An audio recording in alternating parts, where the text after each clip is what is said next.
Minha história é intensa, com muitas camadas.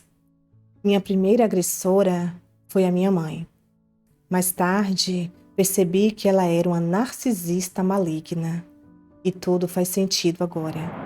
Cresci em uma área rica e frequentei boas escolas cristãs públicas e privadas.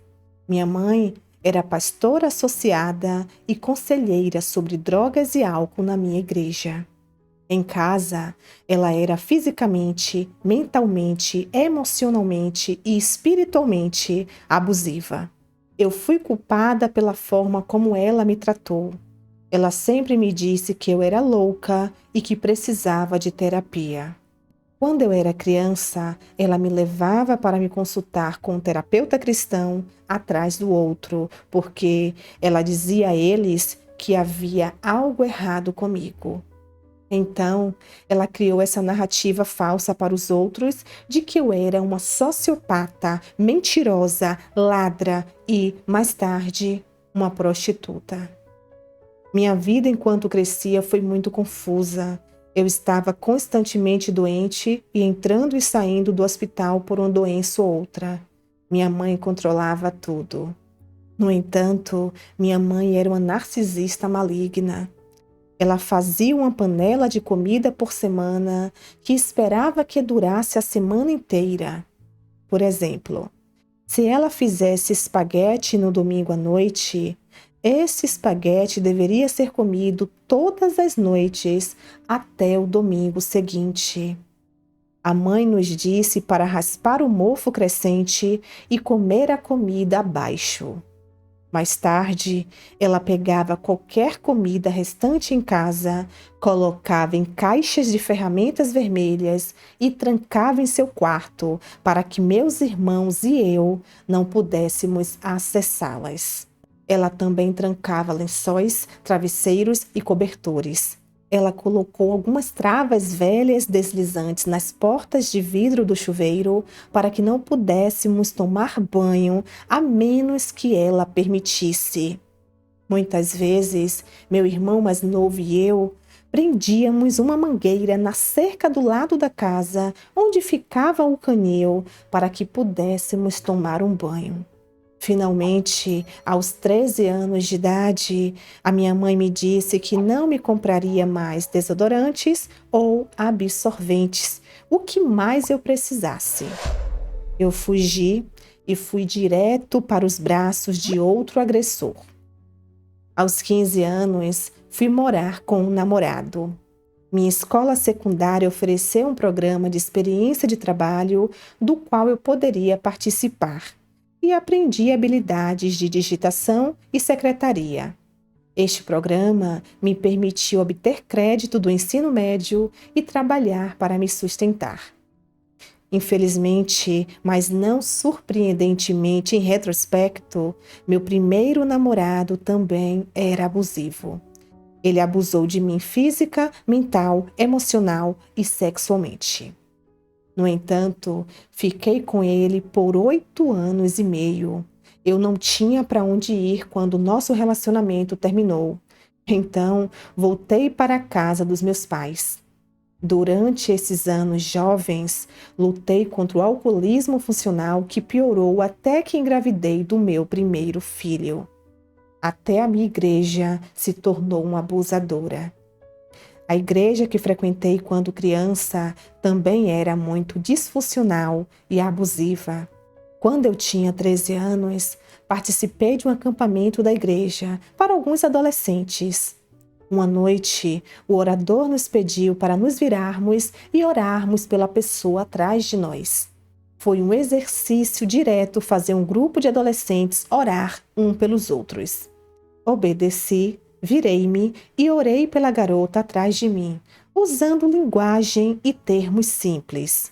Começou como: Querido Jesus, obrigada por fulana. Quase imediatamente, a garota atrás de mim começou a gritar com uma voz masculina assustadora. Ela caiu no chão e começou a deslizar e gritar comigo. Eu estava morrendo de medo. Dentro de mim, eu tinha uma ideia do que estava acontecendo, mas eu só tinha lido sobre essas coisas na Bíblia e não tinha certeza do que fazer. Os leigos se aproximaram de mim e ficaram muito chateados com o que aconteceu. Fui repreendida por fazer o que me mandaram fazer: rezar. Eu não entendi o que tinha feito de errado. Depois daquele incidente, me senti muito visada pelos leigos. O incidente encorajou outras crianças a me intimar durante aquela viagem de acampamento de uma semana. Afastei-me da igreja pouco depois disso e só retornei quando dei à luz ao meu primeiro filho, aos 21 anos. Tornar-me mãe mudou tudo. O nascimento do meu filho foi resultado do álcool e da busca por amor em todos os lugares errados. O pai biológico dele se recusou a estar em nossas vidas e me deixou para criar nosso filho sozinha. Depois de dar à luz a ele, eu tive o que cunhei como uma bomba explodindo na minha mente.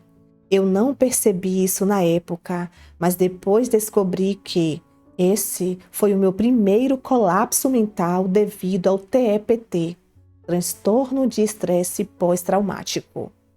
Naquela época, eu estava morando novamente com minha mãe abusiva e fazendo terapia. Essa foi a primeira vez que meu coração entendeu que minha mãe era abusiva. Minha cabeça sempre soube que o que estava acontecendo comigo não era normal, mas meu coração não queria ou não conseguia aceitar. Tentei enfrentar o abuso, mas a retaliação foi brutal. Na minha imaturidade, confrontei-a sobre o abuso e ela foi implacável em sua retaliação. Ela me expulsou de casa junto com meu filho de 2 anos e eu fiquei sem teto e morei dentro e fora de hotéis e igrejas. Eu estava completamente fora de mim com flashbacks, ataques de ansiedade constantes e vômitos de ansiedade contínua. Essa foi a pior época que eu conseguiria lembrar na minha vida adulta. No entanto, Deus segurou firme meu filho e eu e providenciou como nunca antes. Por outro lado, minha mãe estava ativamente tentando tirar meu filho de mim. Ela estava dizendo aos meus familiares que eu estava usando drogas. Deixe-me assegurar a vocês, eu nunca usei drogas além do álcool, que era a minha droga de escolha. Eu tive um problema com álcool por muitos anos, mas ter meu filho me obrigou a ficar sóbria, e eu fiquei. Como medida adicional de retaliação, minha mãe mandou meu irmão mais velho vir e pegar o carro que meu pai tinha coassinado para mim e que eu estava pagando. Eu estava vulnerável, desesperada, faminta, cansada e mentalmente destruída. Em desespero, busquei refúgio casando-me com outro abusador. Foi quando meu primeiro marido apareceu. Ele era 24 anos mais velho que eu e tinha entrado e saído da prisão a maior parte da vida. Ele tinha 6 filhos de 3 relacionamentos anteriores e perdeu os direitos parentais de todos os 6 filhos. Você poderia pensar que isso seria um sinal de alerta para mim. Mas sinais de alerta não eram algo com que eu estava familiarizada nesta época. Roupas, comida, abrigo e proteção da minha mãe foram o suficiente para que eu ficasse com esse homem. Eu não estava fisicamente atraída nem apaixonada pelo meu primeiro marido, mas eu estava completamente desesperada e precisava de ajuda da pior maneira. Nós nos casamos logo depois que nos conhecemos e ele não escondeu o abuso. Ele me sufocou, chutou e me bateu algumas vezes, mas o abuso verbal, emocional e mental foi o pior. É isso que as pessoas parecem não perceber. Abuso psicológico pode ser muito mais difícil de lidar do que o abuso físico, pelo menos foi para mim. Eu fui para algumas faculdades seculares e bíblicas enquanto era casada e me eduquei o máximo possível. Tivemos 3 filhos E, dos 14 anos de casamento, lembro-me de um bom momento durante uma viagem a São Francisco. Por fim, não consegui mais suportar o abuso e fui para os leigos na minha igreja de 8 anos. A mulher do pastor me aconselhou semanalmente por aproximadamente 1 ano e sabia que meu casamento era abusivo. Fui ensinada que o divórcio era inaceitável e que Deus me rejeitaria se eu me divorciasse. Então, o divórcio não poderia ser uma solução para mim. Tentar suicídio salvou a minha vida. Em um momento muito sóbrio, decidi acabar com minha vida e tomei medidas reais para tornar isso uma realidade. Liguei para minha pastora e a procurei em desespero antes da minha tentativa. Ela rejeitou meu chamado. A resposta deles, em resumo, ao abuso que eu estava recebendo, foi que eu precisava orar e ler mais a Bíblia. Eu precisava obedecer às figuras de autoridades que Deus colocou sobre mim. Em vez de assumir a responsabilidade, o pastor principal me disse em termos inequívocos que seus pastores associados eram impecáveis e que qualquer coisa que eu acreditasse que eles fizessem ou dissessem que fosse errado, não receberia nenhuma correção dele. Fui a todos os intensivos de casamento, conselheiros matrimoniais e terapeutas de grupo e li muitos livros sobre abuso. Deixei meu marido 12 vezes antes de finalmente aproveitar a chance de fugir para sempre. O pensamento mágico e a empatia tóxica me enganaram por muitos anos. Pela graça de Deus e para minha surpresa, eu ainda estava viva na manhã seguinte à minha tentativa de suicídio. Tudo o que eu tinha feito para acabar com a minha vida falhou e meu irmão invadiu minha casa e me levou para o hospital. Ironicamente, descobri alguns dias depois que o pastor específico que eu havia contado estava postando nas redes sociais que ele estava prestes a participar de um workshop sobre como ajudar pessoas que eram suicidas. Eu gritei: Deus, você odeia mais o divórcio ou o abuso? Depois da minha tentativa de suicídio, comecei a clamar a Deus como nunca tinha feito antes. Implorei para que ele me ajudasse e me libertasse do meu ex-marido.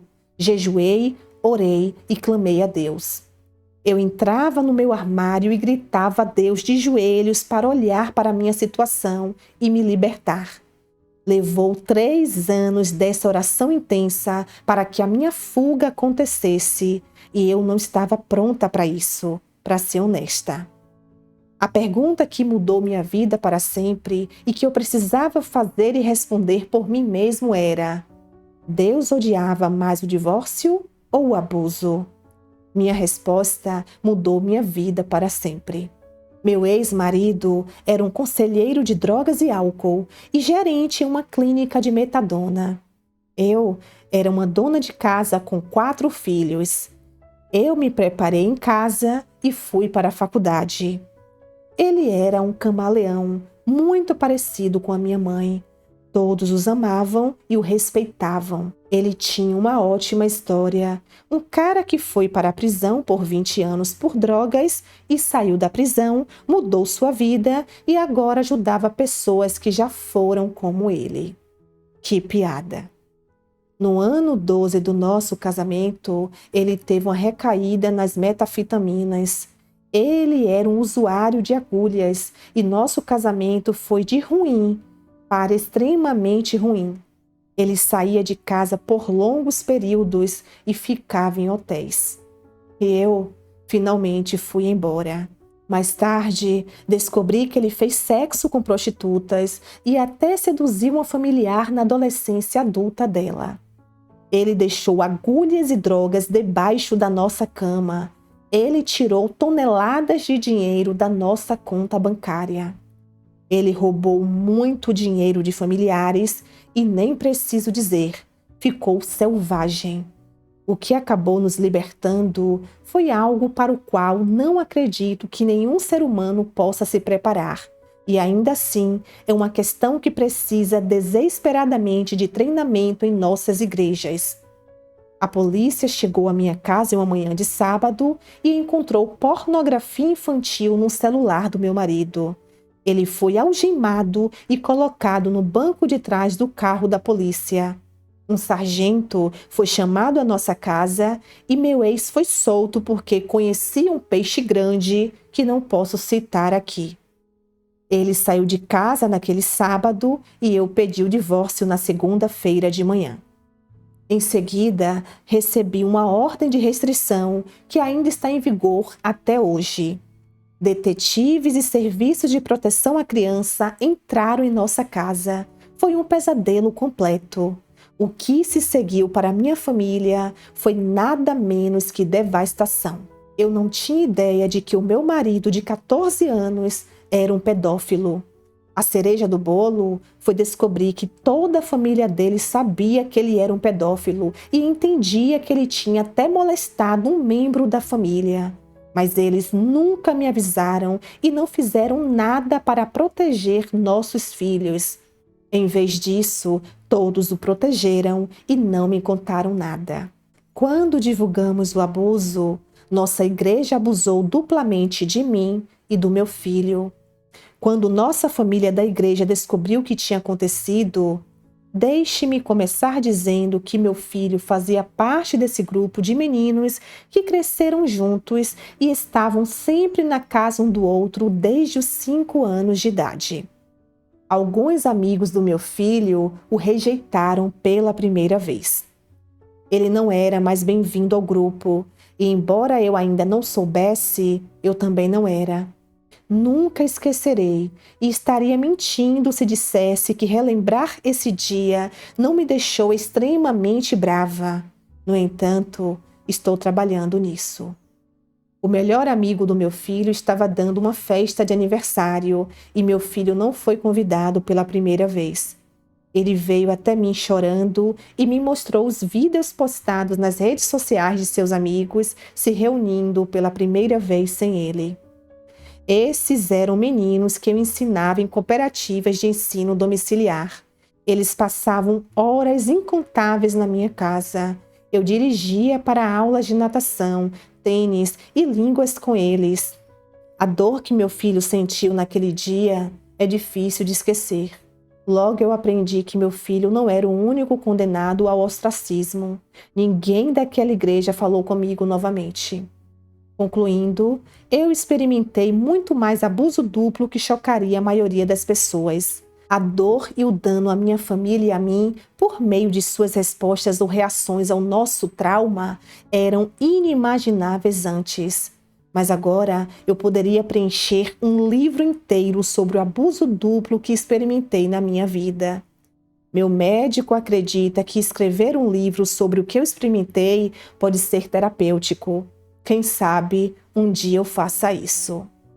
Eu encontrei a cura quando busquei ajuda profissional e conheci um grupo que apoiava mulheres vítimas de abusos. Serei eternamente grata a isso. Este resumo da minha vida é triste e me debilitou por muitos anos. Ainda tenho muitos efeitos colaterais do transtorno de estresse pós-traumático. Luto contra pesadelos, ataques de ansiedade, visões e pensamentos intrusivos, depressão, paranoia, ansiedade ao dirigir e outras lutas mentais debilitantes. Embora eu trabalhe duro, eu prospero espiritualmente. Deus me curou em tantas áreas que eu nunca pensei que poderiam ser curadas. Hoje sou feliz e casada com um homem que é um pai maravilhoso, atencioso, compassivo, gentil, doce e bom para todos os nossos filhos. Surpreendentemente, frequento uma igreja bem grande semanalmente com os meus filhos, mas encontro conforto na distância dos leigos e membros da igreja em geral. Participo de terapia de grupo semanal e terapia mensal com o meu médico.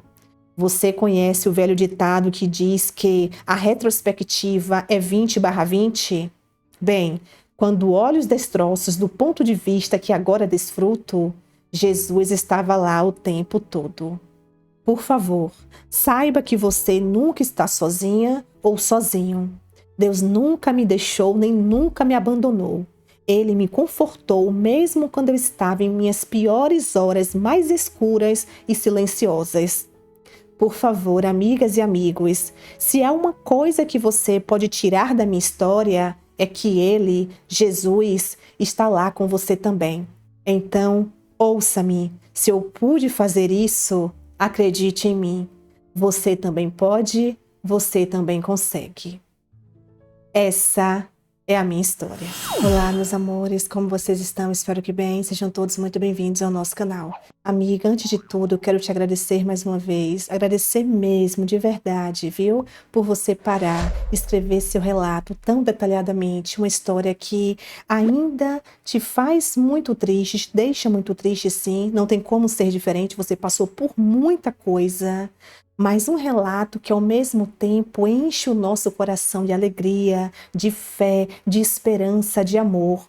Você conseguiu dar a volta por cima em meio a tantas tragédias, tantos sofrimentos, tantos relacionamentos tóxicos, tantas pessoas narcisistas. E hoje você está bem, você está feliz, você conheceu um homem que é um pai, que é uma pessoa maravilhosa, você está realmente assim encantada com o seu relacionamento, que Deus abençoe, um homem que abraçou você e os seus filhos, que para ele é filho dele também, todos, sem distinção, isso é muito raro, e eu só tenho que desejar muito amor, muita alegria, muita união, muita felicidade para vocês. Você inicialmente se afastou da igreja, hoje você voltou a frequentar uma igreja grande, porém você disse para mim que o seu contato direto é com Deus, é com Jesus Cristo, nosso Senhor, e você está de parabéns. Infelizmente, há muitos membros dentro de algumas igrejas que faz com que a gente fique até se questionando. Você viveu situações terríveis, muitas coisas ficou fora da carta, e é uma pena. Eu penso que lugares como esse devia parar, acolher, ouvir, ajudar, aconselhar de maneira construtiva, positiva e não deixar induzir, não aconselhar que uma mulher siga em um casamento falido, onde havia violência física, psicológica, você sofria com esse marido, um marido que era um pedófilo, você colocou seus filhos, filho de vocês, mesmo sem saber, em risco, porque todo mundo escondeu isso de você.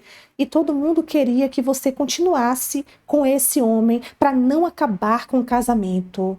Será mesmo? Eu me questiono. Será mesmo que é isso que Deus quer? Que a gente viva dentro de um casamento dessa forma, com alguém assim, que vai levando a gente para o buraco? Meu amor, o que eu tenho a te dizer é: você fez a melhor escolha quando você colocou um ponto final nesse relacionamento. Demorou bastante, mas o importante é que você conseguiu se libertar. Uma pena que você escolheu, antes disso, tirar sua própria vida e por um triz. Claro, Deus é incrível, é fiel, Deus não permitiu, o seu irmão chegou a tempo, te levou para o hospital, mas você, em meio ao desespero, você pensou: eu não posso me separar, mas nessa vida eu não vou continuar. Eu não vou pensar em filho, em família, em ninguém. Eu vou colocar um ponto final definitivamente. Mas não era a sua hora. Imagina, suicídio ou divórcio? O que é que vocês acham, hein, gente? Enfim, meu amor, tudo de bom. Muito obrigada. Vou deixar o espaço para os nossos amigos e amigas do canal. Meus amores, eu quero aproveitar, eu quero pedir para vocês nesse momento, se você tem uma história de superação, uma história de uma vida de muita luta, muita garra, que você conseguiu dar a volta por cima, uma história familiar, uma história de amizade, me mande. Eu li alguns comentários onde alguns de vocês estão pedindo por novos relatos, relatos que tenham um final feliz, relato que aqueça o nosso coração. Você está cansada do outro lado de tanta história de traição. E eu sempre respondo nos comentários: Se vocês não me mandarem esses relatos diferentes, eu não tenho o que contar aqui, porque infelizmente a real é que de 10 relatos que eu recebo, 11 envolvem traição. É a nossa realidade, infelizmente são essas pessoas que abrem o coração pra gente. E quando eu recebo uma história diferente, uma história que faça a gente pensar, uma história que aqueça o nosso coração, eu priorizo, pode ter certeza, eu passo na frente de todas. Só que, se você não me manda, como eu vou trazer uma coisa diferente? Recomende o canal, indique para um familiar, vamos fazer nossa família crescer, vamos fazer com que novas pessoas conheçam o nosso canal, para que assim eu receba novas histórias de novas pessoas, rumo ao 100K, se Deus permitir. Mas eu preciso de cada um. Se cada um de vocês que estão aqui fielmente todos os dias indicar o canal para uma pessoa próxima, para um familiar, a gente vai chegar nos 100 rapidinho e com isso vamos ter muitas novas histórias e, com fé em Deus, histórias que você vai gostar. É muito raro eu pedir isso aqui, mas hoje eu peço de coração. Ajude a nossa família a crescer. Se você ainda não se inscreveu no canal, se inscreva, indique, recomende, mande a sua história para que a gente continue aqui fielmente. Porque, meus amores, sem história, infelizmente, chega uma hora que a gente vai ter que parar. Eu espero que não. Mas é isso, é só um desabafo, amo todos vocês, eu agradeço por todo o feedback, eu leio todos os comentários e pode ter certeza, eu sempre busco fazer o melhor por mim e por vocês. Que Deus abençoe cada um, tá bom? Então é isso, fiquem bem, deixe aqui seus comentários em relação a essa história, deixe aqui boas energias para nossa amiga e até o próximo vídeo, se Deus quiser. Se cuidem, beijos de luz, tchau, tchau.